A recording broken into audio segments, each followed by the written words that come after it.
So I was playing this game recently, It Takes Two. Fantastic game. You should play it. But that's not the point. The point is they did a remake of Rainbow Road, and I thought to myself, I bet I could remake some of that in Fusion. So I spent a few days trying all sorts of crazy things in Fusion. Which brings me to today's video. Everything you need to know about 3D shapes in Fusion. And that's a really long title, but I digress. Let's jump in and see what we can do. Transition. All right, I'm starting out with just a basic Fusion composition here, nothing in it. We're gonna go over what kind of shapes we can make, what the limitations are, and I'm gonna give you a few tips on how we can kind of get around some of those. But let's just start off with the shape node and see what basic shapes we can make. All right, so here I have my shape node. There's a few things that we can do with it. First of all, we can just make a plane. There is also a 3D shape image plane, which we may look at a little bit later.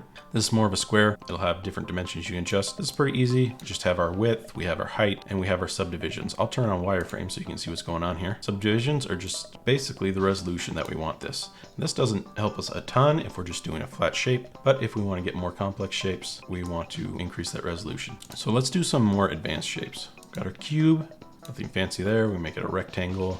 We can change it in 3 different dimensions.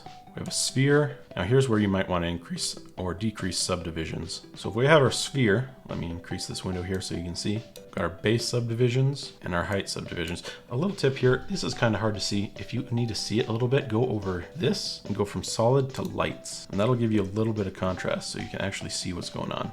So we have kind of a weird shape here, and do the same to our other height subdivisions. And we get this kind of 3D dimensional diamond shape here. Now where that comes in handy is actually on the cylinder and the torus. So we have a cone here, we have an ico, which is just another version of a sphere. Instead of having those different sides, it's actually uniform all the way around. But let's look at the cylinder. So here we have our cylinder, and we have our caps. We can turn on our caps, our tops, and our bottom. Just have a cup. If I want to make a triangle, or even if I just want to have a square, I can turn down the subdivisions. So let's go 4. There, it gets me that square. If I go all the way down to 3, which is the minimum, I get a triangle. And same thing with the torus. I can have the torus here. I have my intersection, I have my subdivisions, I have my height subdivisions. The radius is just how big it is. If I turn down my base subdivisions, again, I get this triangular shape. Well, what else can we do? There's also a few other features here. If I crank back up my subdivisions, this will make it look more rounded. Or I increase that height to get a donut. We like donuts here. But I also have these things here, the angle and the latitude. So if I move those around, these are where these come together. And this is the rotation there. So I can get a semicircle, I can get a few different things. Unfortunately, these aren't real 3D shapes, and this is where we start running into limitations. These are really just shells, and that makes it a little hard because there's nothing to change the thickness of this, and I don't have anything to change the depth. If there was a way to change depth, you could just take a 2D image and you could just extrude it out and make a 3D shape. There's nothing like that except on the text 3D, which has an extrusion. Now, I don't know why they set this up this way. It would be really easy to make 3D shapes if you could just extrude them out, but there's nothing on the 3D shape at this point, at least.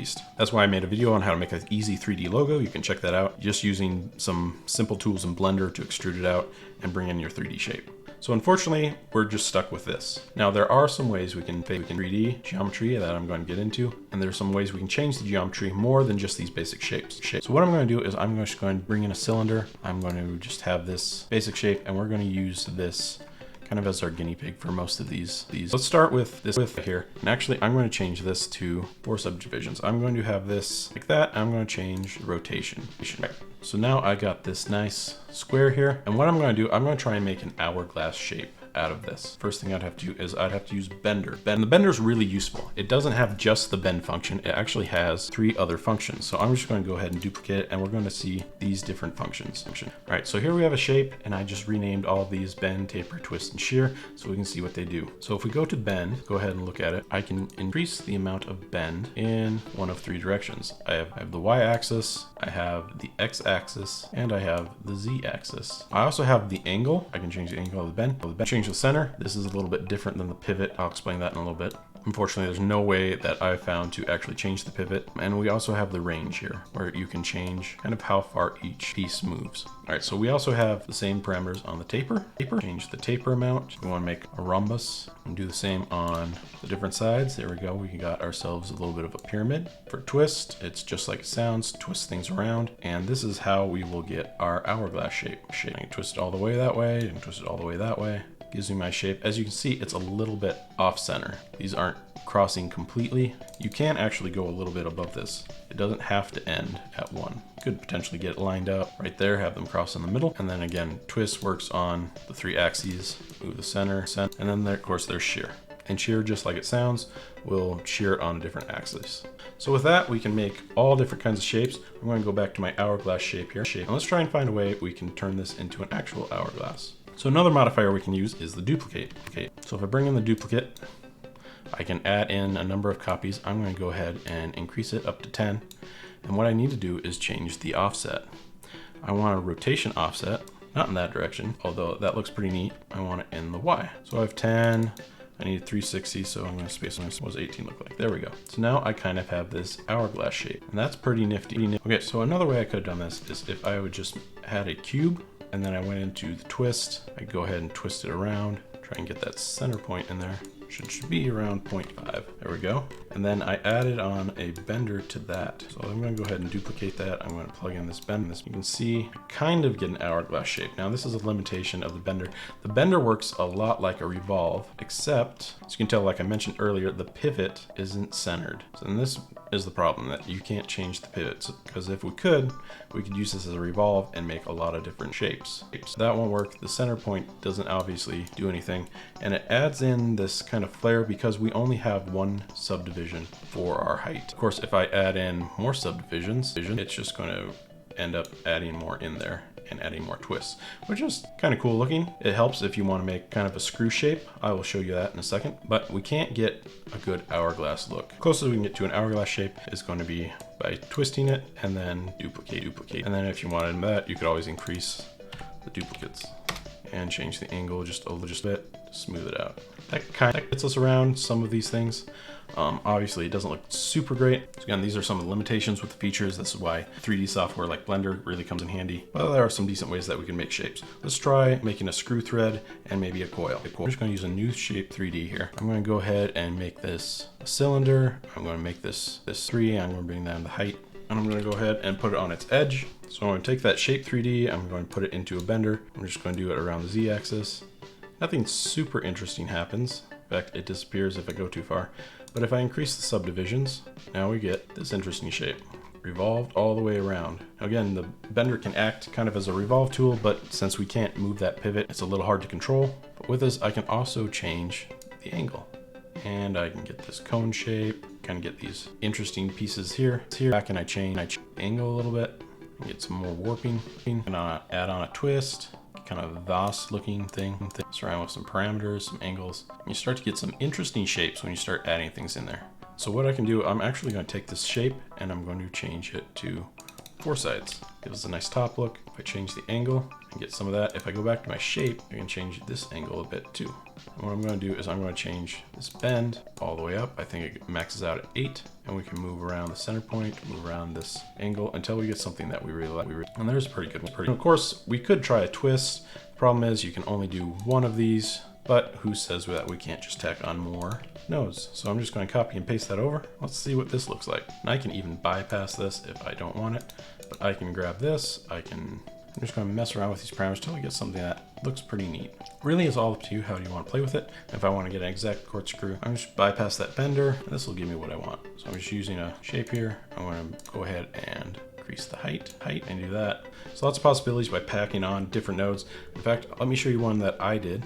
I made this spiral by packing on a bender, bending it slightly, and then I twisted it. And I twisted it again, and again, and again, and again.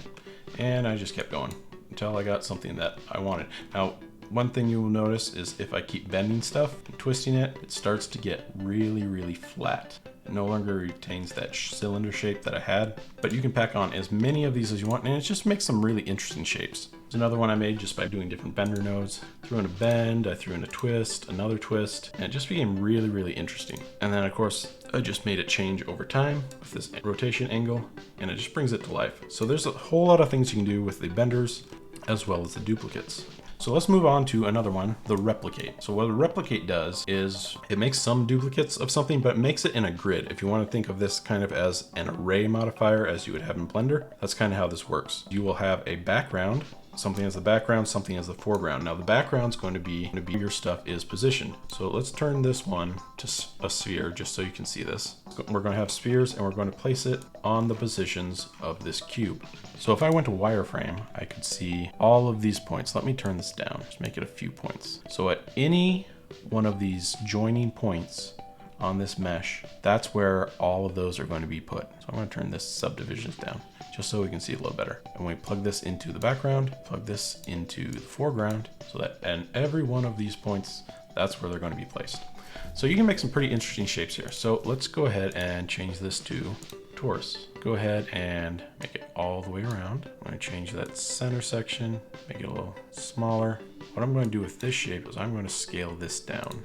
It's really big. Get it down really little. Now if we look at it, it's making this pretty cool pattern. I'm going to go ahead and turn down some more of the subdivisions, scale those down, and we got some pretty cool stuff here. And we could change it with the latitude, could animate that. Lots of neat things that we can do with this replicate. So those are a few modifiers that we can do with shapes. Now I said there are ways that we could fake 3D shapes. Let's go ahead and do that. So let's go back to our triangle. All right, so now I got upright. And like I said, there was no way to change the thickness or change kind of the extrusion, but there is a way to kind of fake it. And so let me show you that. And all we're going to use for that is a duplicate. So go ahead and go to your duplicate, go ahead and make a bunch of copies, say 50. Then we're going to offset it by scale. So we're going to bring down the scale and let's make it like 0.99. And as you can see, we've made ourselves 3D triangle. Now you can start to see the issues that we have with that. That's why you want to make a real 3D object. But if you're in a pinch, you could make some pretty cool stuff. Let's go ahead and give it some color.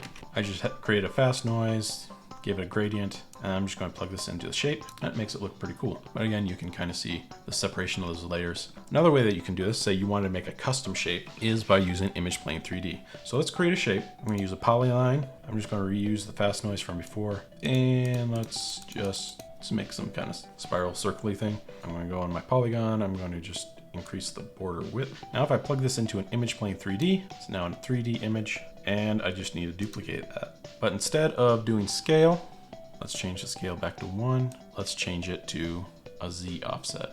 0.001, there we go, we have a 3D shape. Now, if you look at the sides, you can see that it's not quite 3D, we have those issues, but it's a quick way to kind of fake a 3D shape. One last quick way you could do this is by kind of combining different elements together to make a 3D shape. All right, so here's a 3D shape I made by simply drawing a triangle, put that on an image plane, I drew another triangle, and then I took these two triangles together, and then I just kind of pasted them all together into a merge node. So I have a front, back, and then an inner and an outer, and just create a shell. That's a really long, kind of tedious way that you can do it, and you just kind of have to line everything up. That's another way that you could kind of fake a 3D shape, 3D in Fusion, if you really needed to for whatever reason. Lastly, let me show you how you can create custom shapes using a gradient. Something I stumbled across while watching a Pirates of Confusion channel. I'll leave a link below. Basically, you can control the shape of your shape, I guess, by using a color gradient. So let me show you what that looks like. So I created this heart shape using a color gradient. Now, I made it 3D duplicating stuff, so let's go ahead and get rid of that for now. Let's talk about how I made the shape. Let's bring that back so I can see it.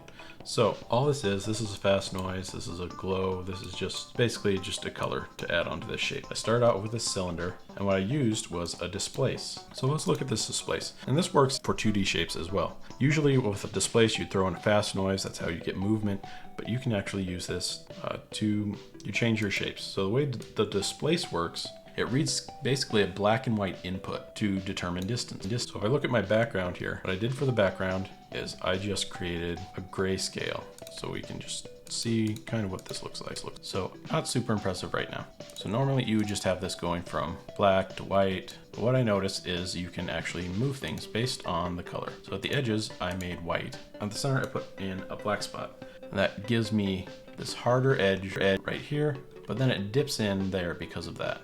And then what I did is I just kept increasing this. So as you can see, as I move it, the darker something is, the more it's going to crease in, and the wider it is, the more it's going to round.